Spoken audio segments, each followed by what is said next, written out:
So you've definitely been in a restaurant bathroom, right? And you see a sign that looks like this: employees must wash hands before returning to work. And you're thinking, oh my God, there are so many things wrong with this sign. First of all, do they have to be reminded? Ouch. But second of all, there's something else wrong here, something that has to do with the apostrophe. So let's get into our rules today, and then we'll come back and talk about what's wrong with the sign. Let's get started, and we'll talk about the top skills that you need to tackle the punctuation questions you'll see on the ACT. We're going to talk about commas, and we're going to talk about apostrophes, because these make up the overwhelming bulk of punctuation questions you'll see. Let's look at commas first. Comma rule number 1. You're going to want to use commas for lists or for a small pause or shift in a sentence. Now, you probably know this already. We're just going to do a quick review. So here we go. Sarah, his girlfriend of 3 years, walked out on him after his Facebook addiction became too difficult to handle. As I read it, I paused a little bit, right? You just take a breath there. Sarah, his girlfriend of 3 years, walked out on him. That's kind of a spot where you would put a comma. This is the other example. I bought eggs, cheese, bread, and pretzels in the store. You know this. You stick in a comma for lists. By the way, don't worry about if there should be a comma before and on a list. The ACT never tests that because actually there's disagreement about that between grammar experts. Here's comma rule number 2. Use commas to separate a non-essential word, phrase, or clause.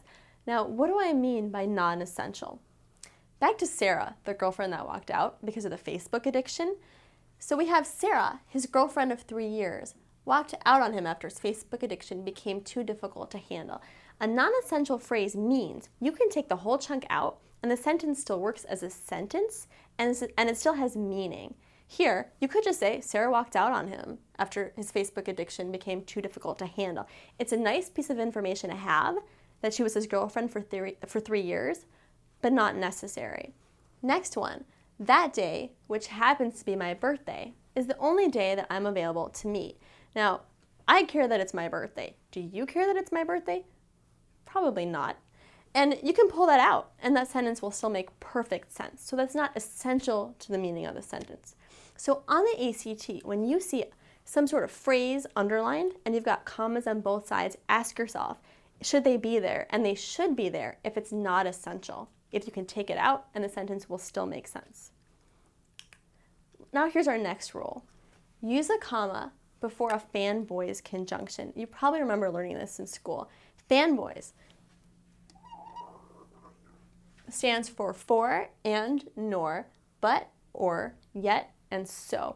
Now these are connecting words, and they'll connect two sentence chunks that actually could be sentences on their own.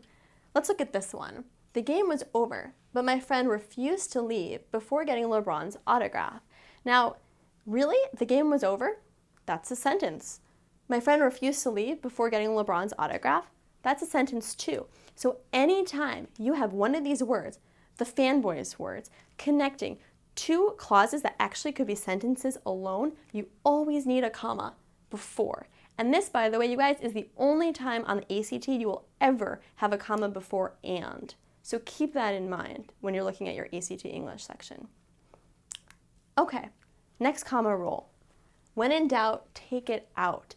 On the ACT, it is over